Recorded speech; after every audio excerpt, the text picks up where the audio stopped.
Okay, so have you ever like walked down the street and you just see trash everywhere? Oh, yeah, definitely. And it's like more than just an eyesore, like it's a real problem. Yeah, it is. And get this litter cleanup.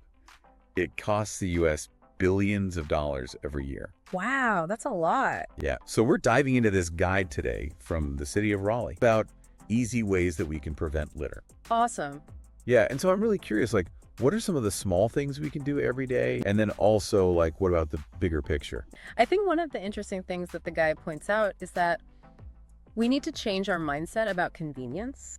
Uh-huh. You know, we're so used to just doing things quickly and easily, but those choices can have some long-term consequences. And so Raleigh starts with the basics, Okay. which is using trash cans and recycling bins correctly. I know it seems obvious, but I think like all of us, we've seen a plastic bottle just tossed on the ground when a recycling bin is literally right there. Oh, for sure. Yeah. And you know what's crazy is that sometimes we don't think about the impact of small pieces of litter. Yeah. Like a cigarette butt Mm-hmm. can contaminate something like 10 gallons of water. What? Yeah. And then think about how many cigarette butts are out there. Oh my gosh, that's wild. Yeah. It really adds up both for the environment and our wallets, too. Yeah, and it's not just the cigarette butts. I mean, it's also like the plastic bags that we get at the store, which can take like hundreds of years to decompose. Wow. I didn't know it was that long. I know, it's crazy. So, you know, like maybe we should rethink that quick trip to the store. Yeah. The guide also talks about volunteer cleanups, which I think are a really cool way to make a difference. So have you ever been to one of those? I have, actually, and it's a really great way to get involved in your community. And, you know, you can see the impact right away. Plus, you know, you can raise awareness about the problem, and it just makes the neighborhood look a lot nicer. Exactly. And I think like sometimes it's one thing to talk about change, Yeah. but it's another thing to actually get out there and do something about it. Yeah, and it shows that you really care about your community. Totally. And it can actually even, like, boost property values and help local businesses. So we've talked about cleaning up litter that's already there, but what about preventing it in the first place? Yeah, that's where we get into reducing waste at the source, which I think is super important. So what are some of the ways that we can do that? Well, I think one of the biggest things is voting with your wallet.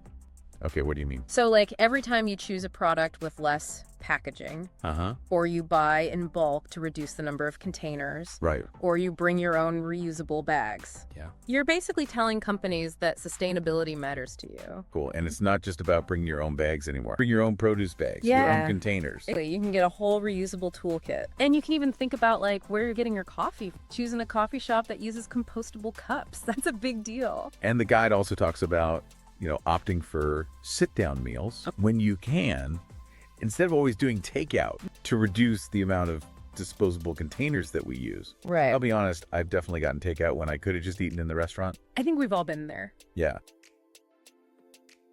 So now I have an extra incentive Sure. to enjoy a nice meal out. Exactly. It seems like a lot of this really comes down to just like making small changes. And you know, another thing the guide emphasizes is education. Okay. Just talking to your friends and family about what you've learned Uh-huh. can spread awareness. Yeah. Like, imagine if everyone listening to this deep dive shared it with someone else. Right. That could make a real difference. And even just like having these conversations can, like, you know, I consider myself to be someone who's pretty good at recycling, Yeah.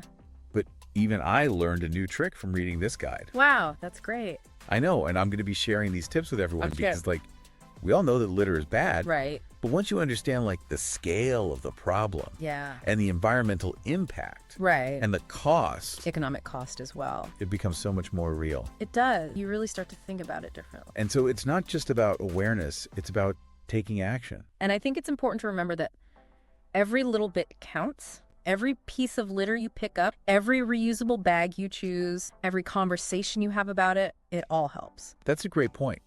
So as we wrap up, here's something I want everyone to think about. We've talked about individual actions we can take, Right. but what about some of those bigger systemic changes? Like what if we had packaging that was actually biodegradable Yeah. and could break down quickly? Or better public waste management systems? What if we could come up with something completely new that we haven't even thought of yet? So yeah, I just want to encourage everyone to keep learning about this topic, keep exploring, because you never know what solutions you might find. I completely agree. Thanks for joining me on this deep dive, It was great talking with you. and we'll see you next time. Sounds good.